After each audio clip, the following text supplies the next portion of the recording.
Welcome to Rising Tide Startups, where we chat with startup founders just like you from all over the globe. Each episode, we bring you practical and actionable tips to help you escape the cubicle and begin your own startup journey. Make sure you take notes. Take it away, Kevin. Here's a quick word from our sponsor, Podbrand Media. As a business owner, new sales leads are essential. At Podbrand Media, we create a branded podcast for you to generate those leads by interviewing your best potential clients as subject matter experts. Not only creating great rapport, but also great content to share in your industry. Affordable and effective. Contact us today at podbrandmedia.com to learn more. This is Kevin Prewett with another episode of Rising Tide Startups, and my guest today is Brent Bowers. Brent, thanks for joining us on Rising Tide. Hey, I'm excited to be here. I love Rising Tides because they bring up all the ships, bring up everything, honestly. And that wasn't even a plant. I didn't have to send him $5 to say that on the intro, but I do believe that in the 5 years I've done this, so I think that was the longest pre-chat I've ever done with a guest, because I think we just forgot what we were supposed to be on here for. We were just talking and just spending time and just getting to enjoy each other. But man, if you and I met at a networking event, how would you introduce yourself to me? Oh man, my name is Brent Bowers. I'm a passive income land investor. I don't know. That's it. I'm a Christian husband, father. And another thing I like about Rising Tides is like, you can't see who's naked. When the tide goes out, you see who's naked. Yeah, we'd like to cover all that up with our Rising Tide for sure, especially at my age. But one thing I'm curious. So nobody just wakes up, just overnight saying, I think I'm going to be a passive income land investor. So what was the journey that kind of led you to this? Yeah, I was running from a problem. I was really running from a problem. So I started out in real estate in 2007, 2008, darn near made me homeless. 2009, I was homeless and moved in with my in-laws. I couldn't afford my rent and went from a business owner to a real estate agent, having an investment property to can't afford my rent. I have to move with my in-laws. So I joined the military.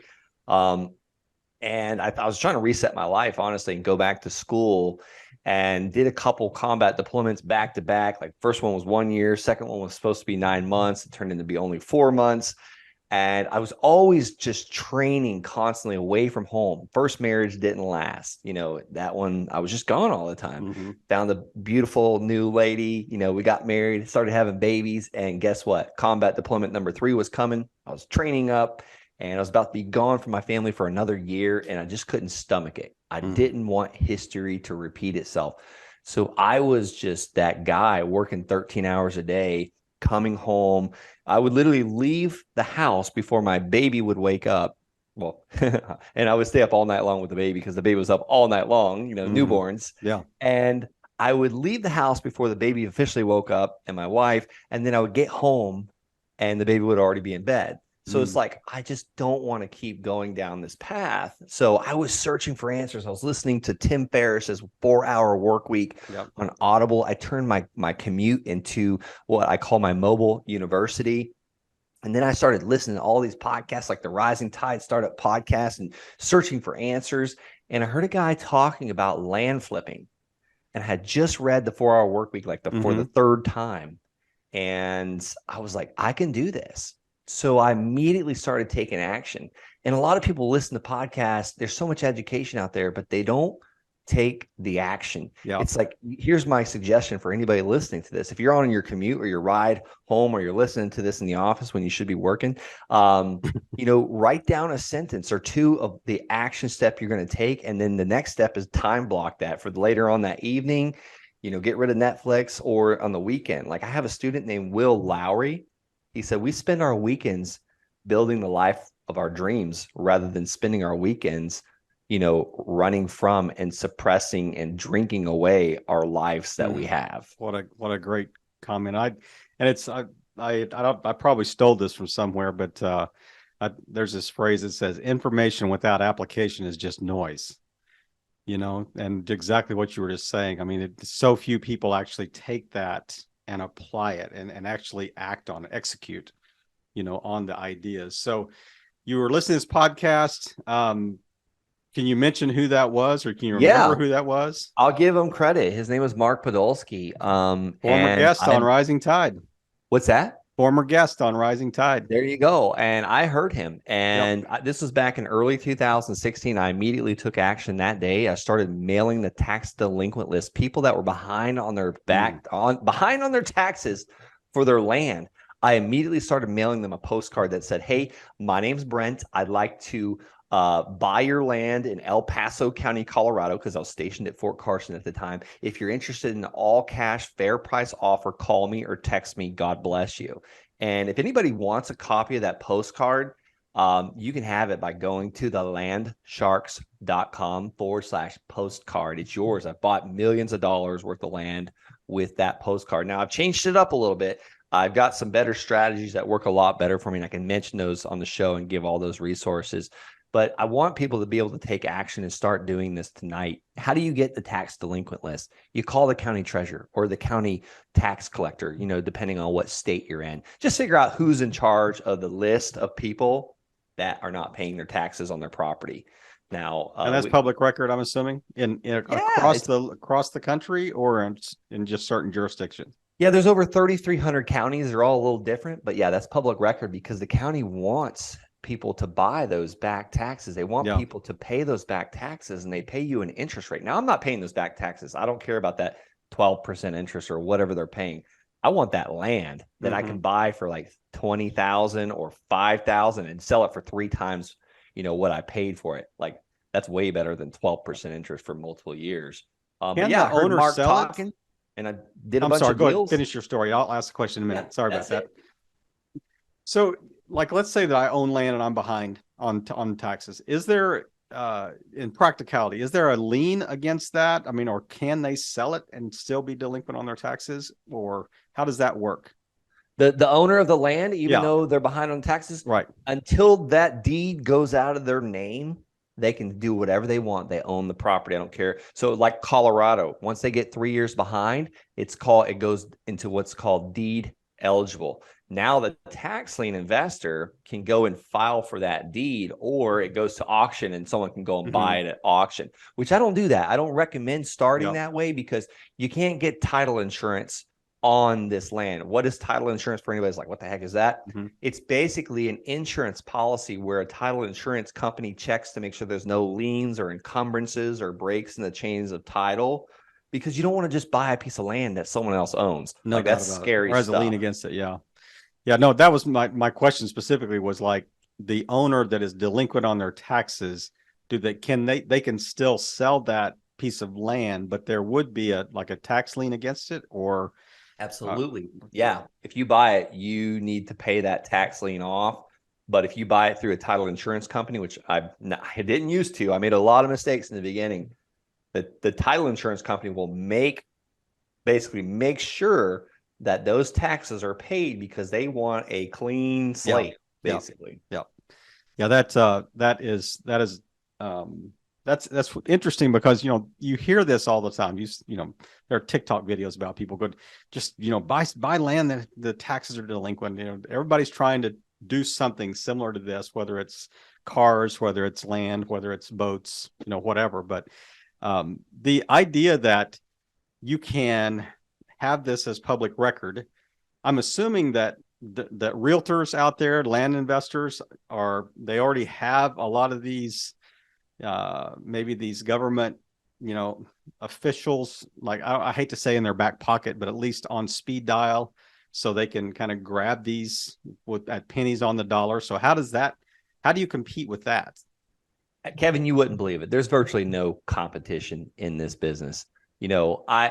You just would not believe it. A lot of realtors, they pass up land. A lot of people drive past land every day and they don't invest in it. They don't buy it because they don't know a way to make money with it. Yeah. How you make money with vacant raw land, you should buy it at a discount, or some type of discount, and you sell it for a little bit more. Like one man's trash turns into another man's treasure. Now, the reason why I brought up back taxes on land, and that's how I started, just because that's all I knew at that time. I was thinking, You know, who is saying they don't want their land right now? Okay, people behind on taxes. And I heard Mark on the podcast talking about he went to tax auctions. Like, I don't know anything about that, but I know that I can send a letter to people that are behind on taxes, and my phone blew up. Now, that's a very small list of people, and you run out of deals fairly quickly that way. Yep. There's other ways to do it as well. I mean, I'm buying 5 acres in Daytona Beach. Hopefully we close next Monday. We were supposed to close today, but there was a little bit of a document issue. Long story short, I'm buying 5 acres in Daytona Beach, Florida for like half the value. Like, it's nuts. And this person is not behind on taxes. She lives down the streets. So a lot of people only mail out-of-state owners that are behind on taxes. That's a very small list. So like, where I'm looking for land is where the land's in high demand and they don't necessarily have to be behind. They're just like, this lady's just getting old. Like, she's done. Like, she's tired of, hustling, and she's a hustler. I think there's a misnomer that I think most of us, us mere mortals in this business, that think, you know what, everybody is wanting and valuing their own property at top dollar. And I remember listening to a story that on another podcast that you had done about a certain trailer hitch in your garage. I would love for you to just share that really briefly, but that it was just so eye-opening when I heard that story. So can you share that right now? Yeah, every once in a while, like all men, our garages get dirty and nasty, and we're just like sick of walking through it. And it gets to about the point when I see my wife pull her car in there and she starts hitting stuff. And That's run when over something. That's right. Time to clean the garage. So like this hitch, it was a B&W fifth wheel hitch. I think I paid almost like $1,500 for this hitch. And then it cost me another $1,500 to install it in my truck. I had the dually sitting in the driveway, and like I was no longer pulling the camper. I sold the dually, got another truck, and I took that hitch out. I'm like, this is not going with the truck. I traded that thing in. Like, they took it and they sold it for more. I don't care. Like, I knew they were going to make a profit on it. Same thing with my land sellers. They don't give a crap if I'm going to make a profit on it, as long as I make it speedy and convenient and easy for them. So, and you make it fun. So anyhow, that hitch, like, I had stubbed my toe on it before, and like, it was losing value quick. Yeah, it was taking up space, and I'm just like, oh my goodness. Now there's bicycles and surfboards all in my garage. And I was like, you know what? And I can't remember what I put on Facebook Marketplace for. I think it was maybe $300. And I literally had probably 18 messages that day of people like, I'll take it. I was like, listen, come get it. And I only messaged one person, and he came and got it. That $300 cash was beautiful in my hands, not because it was the cash, but it's because I just freed up a bunch of space in my garage. And it's only a fifth wheel hitch, but it was like 2 pieces. But that's the same thing with land. Like, it's like, I no longer needed it. And now here's a quick word from one of our new sponsors on Rising Tide Startups. Have you been wanting to start a podcast but not sure where to start? Well, now you can start a podcast in less than 24 hours. I'm David Ezel, and I'll walk you through all of the things that you need to get started today. Things like how to choose the right microphone, how to edit your audio, and how to find guests and build a pipeline of future guests. This course does a great job of keeping things high level while also diving into the things that keep most people from starting. Even better, if you use the code RISING at checkout, you'll get 20% off your purchase. But that's only if you use the code RISING at checkout. What are you waiting for? Start your podcast today. And it's a convenience or the inconvenience of saying, let's say you have a lot down the street that you have to keep mowed, or you have to, whatever, the keep people off of it, make sure people aren't dumping trash on it, whatever. So you're removing some of those inconveniences, for people that have land that they don't have a good use for. But one of my side passions is the tiny house movement. I really love that. And when I hear about, you looking for land and raw land and the need that tiny house owners are always looking for places to park, these tiny houses, because there are regulations against where they can be parked and how they can, be used. But have you made that connection at all with like land you purchased in any way in kind of the tiny house movement? No, not that I know of. A lot of my land buyers, the people that are paying me payments, I have roughly about 69 payments coming in from land buyers. We don't allow them to build on it until they pay the land off. So, I couldn't tell you honestly. And that's I part of the don't. contract. Yeah, that's if we do a that we do something called a contract for deed, or some states it's called a land contract. You just want to just have your like a foreclosure attorney direct you which one to use. We don't allow them to lay their head there at night. Now they can improve it like fences and wells and driveways and I don't know, whatever else they can do to improve it. That's fine as long as they're not putting like a shed or a house on it. Now there's some land, my more expensive land that I sell, I do end up transferring the deed and then I just hold a mortgage on it where I'm the bank, and a deed of trust, or whichever state I'm in, deed of trust for Colorado, or a promissory note and a mortgage for Florida. Now they technically can do whatever they want because they actually own the land. It's in their name, the deed transferred, and I'm just a bank. Yep. What's the downside, or why is that restriction built into the process? Yeah, because I'm still the owner of it on the contract for deed. I prefer to be only the bank, because the bank's like, if you broke your neck, if you jumped off my roof and tried to jump into the pool and hit the pool deck, and I have a mortgage on my house, you're not going to go after my mortgage company. You're going to come after me because the deed's in my name. Yep. So it's the same thing with a contract for deed or a land contract. I recommend people have an umbrella policy, just to kind of cover for things like that. And then here's the thing as well. When I transfer the deed, I usually get a bigger down payment. Anytime I've gotten over $5,000 down payment from a buyer, I generally don't have any issues. It's when I get less than that. Yeah. Eventually I might have to take that land back. And sometimes I'm even profitable already on for the land when I take it back, which is kind of the dirty part about this business. Well, I mean, I guess it matters a lot on what you bought it for, what you acquired it for. Cause that margin could be really wide from the very beginning, and I've done a bunch of small ones too. That's kind of what got me my start. And I'd love to talk about those for anybody that's like, oh, I don't have a pile of cash. I don't have any money. I don't have any time. Well, when I started in 2016, I didn't have any money. I was a broke second lieutenant that had just moved across the country. We had just bought a house. Literally my first land deal was $285 from that first additional mailing. And that was a retired CPA that sold me that land. And I flipped it to a realtor for $5,000. Wow. I thought I hit the jackpot. Yeah. Literally. I did hit the jackpot. I was going to say, on a rate of return, you may not have been able to replicate that on any deal that you've had since then. I can't even count that high. I don't know what kind of rate of return that is. That is that. So what does a $285 piece of property look like? Well, I'll tell you, it was in Palmer Lake, Colorado. It was actually 2 lots on Lake Avenue. And these properties were not buildable because there was only one ingress, one egress. So basically what I'm saying is there was only one road in, one road out. And the fire department wouldn't allow the city to basically allow people to build there. So basically they were beautiful lots. They were overlooking the Pike National Forest. So that's what a $285 lot looks like. The next one I bought the next week, 3 days later, the next week, was for $500. And this was 5 acres in Colorado Springs. For anybody that's familiar with Colorado Springs, it was just south of NORAD on Highway 115 to the west of Fort Carson. And this was almost 5 acres. It was 4.99 or something like that.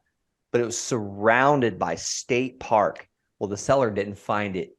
She thought it was worth nothing. She's like, I don't know what you want. I remember her words. She was 85 years old. Her husband was a stock trader.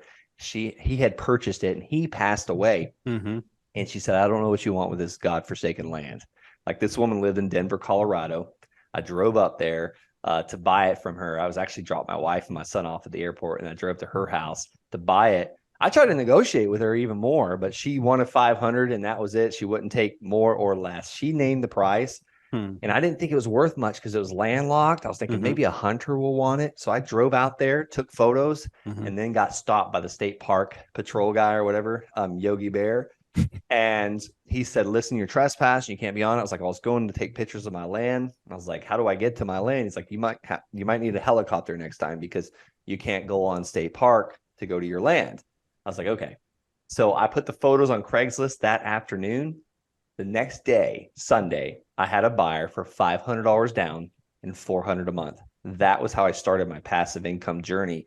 And by about a year into it, I was at $9,000 a month. And I was like, put in my resignation for the military and got the heck out. Yep. That is amazing. And I've got one more question, and then I want to dive in a little bit what you were just talking about just a second ago. But how do you keep people from squatting on this land, from dumping trash on it? I mean, do you not keep land long enough for those types of issues to come up? Or, how do you kind of safeguard that? Yeah, I've done 356 land deals. I'm looking at my board at this point, and I've had trash dumped on 2 of them. Wow. One, I actually just paid $600 to remove. It was a cancellation of contract for deed. It was on there was a dilapidated, condemned house on this parcel of land, and someone moved the buyer that was paying me every month, and this is in Pennsylvania, Finleyville, Pennsylvania, moved into this dilapidated structure, and the police called me and said, hey, no one's allowed to live here. It's condemned. I said, okay. So we gave him a bunch of warnings, and then finally, after 6 months, we said, we got to cancel the contract, like your breach of contract, because the police wanted the permission to run him off. So we said, listen, cancellation contract, and he left a bunch of garbage. Yeah. So we paid a company $600 to go remove it all. They were amazing. They made it clean. And then the first time it happened to me was in a metropolitan district. It was like a HOA community type thing. And the metropolitan district manager called me and said, hey, what's going on? Like, the lady said you let her live on. It's like a gypsy camp out here. There's tents, there's refrigerators, there's generators. And I called her. I was like, oh my God, like, you can't live on the land. She goes, well, your salesperson, I had a land sales specialist back then. Your salesperson said that I can live on it. And I said, oh, well, he was wrong. Like, we'll give you a full refund if you want. So we waited for her to remove everything, and then we gave her money back. Now that doesn't happen anymore because I'm trying to sell more of this through real estate agents. Yep. And we're doing more of transferring the deed where I'm the bank, so I don't get those calls. Yeah. As you learn and your deals, I guess, increase maybe in value too, the risk that you have. It's a different market that you're dealing with. But I'm curious about that. There's been land that I bought back because it increased in value so much, and the buyers were getting behind on it. And I was like, listen, I'll send you a check. I'll take the land right back. Sold it for like twice the amount. Can you build that in your contract? Can you build it's almost like, calling a loan or whatever. You can say, you know what, if we choose to do this, we'll give you a reduced rate on the front end, but if we choose to, we could buy it back. Yeah. There's something, the banks do it all the time. It's called a deed in lieu of foreclosure. But they have to be like delinquent. Yeah. Well, not necessarily. Like, you could put anything you want into a contract. Now, I'm just thinking, like, if it appreciates, if like the land really appreciated, it would be an opportunity. Now, I mean, my internal character said that'd really be bad, because in essence, you're pinning this person down that could benefit from appreciation because I tricked him in a contract. So I don't want to encourage anyone to do that. It's bad business, bad juju right there. Don't you have that feeling? That's how you tell yourself, absolutely not. Like, no doubt about it. Would I tell my grandmother I did this? Oh, no. Okay. Nope. Exactly. I love it. I absolutely love it. Yeah. No, I was just thinking out loud. I'm thinking that just doesn't even sound right when I'm saying it. So, man, I love it. I love the idea of being able to do that. And I think that, I don't want to put words in your mouth, but it seems like that, we would view the, you serving as the bank as very risky, but I don't think you really have that same mentality. So what is it about, you carrying a note or whatever that there's not the risk that we would, that the average person out there would think you are assuming? Yeah, I'll tell you, like, the banks are the biggest, prettiest buildings in every city in every state. And I don't claim to be the smartest person. I just follow what smart money does. And what do banks make? They make a lot of profit. And what do they do with that profit? They re-lend it out. And basically their profit is their little babies, and their babies are making more babies. So there's a reason why banks win. So I'm just trying to replicate that model. I do 30-year mortgages on some of my land. Like, people are like looking at me like I've got 4 eyeballs when I say that. Well, let me tell you, the banks have set up a 30-year mortgage on a $200,000 loan at 6% interest. Yep. That 30-year mortgage, you pay back over 420 grand. That's not really 30. That's not really, you only borrowed 200. Why are you paying back $420,000? And then if you sell it, I'm sorry, if you look in your first 7 years of the amortization schedule, you're pretty much paying all interest. So I know that most of my land buyers are probably going to sell it within like 5 to 6 years. And the banks know that too. They know people move every 5 to 7 years. So they front and load that interest. So I'm just following their model. Yeah. So if they sell it in 5 years, or they get a bank loan or construction loan to build that house on it, like, I've been collecting pretty much pure interest. Yeah, and I mean, it's not like you said, you're not building on it. You're not destroying the land itself. I mean, changing the value is pretty difficult to do on land that just kind of, it's like unencumbered and doesn't have anything on it. So what do people do with land that they can't build on, that they can't access? They have to land a helicopter to get to. What's the value of that type of land? Yeah, I'll tell you, like that, for instance, that realtor that purchased it for me was just speculating. I think she sold it later on for about $20,000. Did I feel ripped off? Absolutely not. She helped me big time in life back then. That guy that bought that landlocked land for me, he just wanted a place to go and sit and turkey hunt. I've sold land to truck drivers that was not buildable because it wasn't big enough in Colorado. You need an acre in Colorado. So I was like just short of an acre on one of my buys, and I bought it for $600, sold it to a truck driver for $1,800. So 3x, like, paid $600, got $1,800. I was just trying to 3x and 4x and 5x my money, and then it turned into more seller financing. So it's all types. We've got 7 acres right now. It's really close to the water. It's a lot of wetlands, and the seller is allowing us 15 years to pay him for the land at 5% interest. And he's also giving us 6 months to find our buyer. So I'm going to basically, we've already have a letter of intent from a buyer for $239,000. We're buying it for about $150,000, and our buyer is going to pay us 12% interest for 30 years. Wow. So our buyer's payment is going to be $2,200 a month. My payment's $1,000 a month. Yep. Yeah, that's how you cash flow. That's how you passively, create income.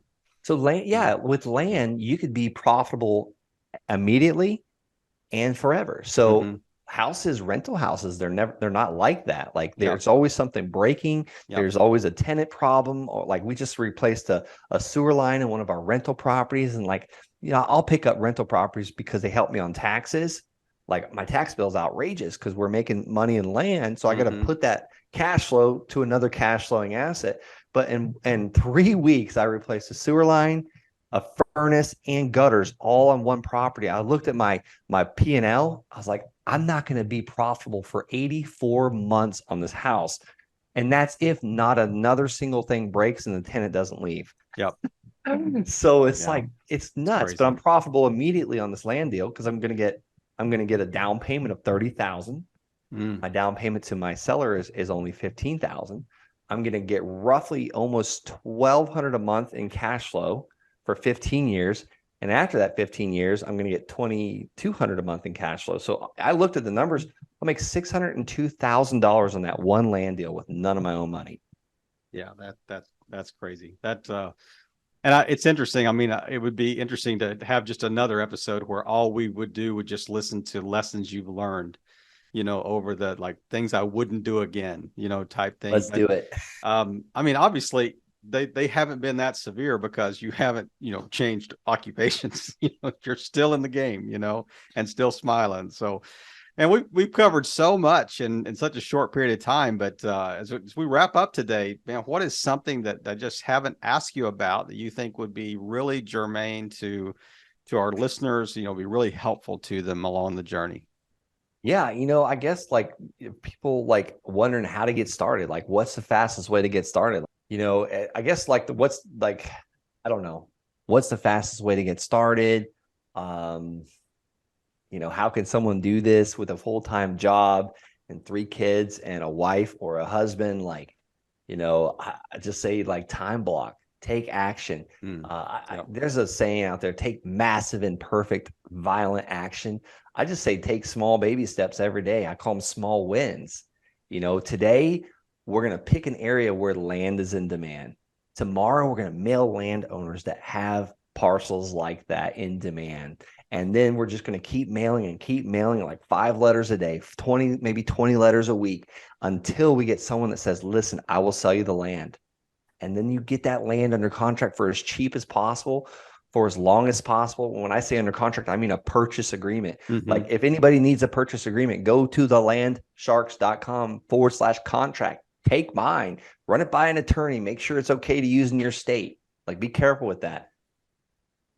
What about courses on your website? Are there courses that people can take if they want to get into this? So I run a community called the Land Sharks. We can only take on about 5 to 7 people a month.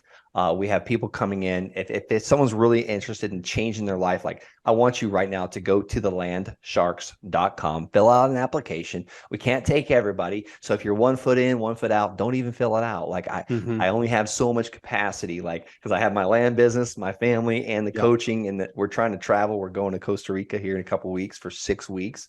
But it's because of the lifestyle freedom. So I haven't had a real job since 2018. If you would ask me in like 2017, when I was in the military, if I would have like the passive income coming in and be able to do the things I want to do, like today, I think I ran almost 6.5 miles trying to keep up with my son on his bike. Like I wouldn't have been able to do that a few years ago. Yep. Yeah, man. I'll tell you what, it's exciting times in so many different venues, to start something on the side, and amazingly, a lot of these grow to the point that they take over your main gig, and you can flip that tire, build that your lifestyle around, whatever you want to be doing, for sure. But Brent, thanks again for just taking time today and just sharing with us late on a Friday afternoon as you're heading into a weekend. But just thank you, and as you mentioned earlier in the podcast, just thanks for sharing your heart and your mind with us, and just helping all boats rise in a rising tide. Brent, have a great weekend. Thanks again. God bless, Kevin. Thank you. We hope you heard some great takeaways. Make sure you follow up with our guests today and show them the support they deserve. As always, thank you for listening and playing your part in helping all boats rise in a rising tide.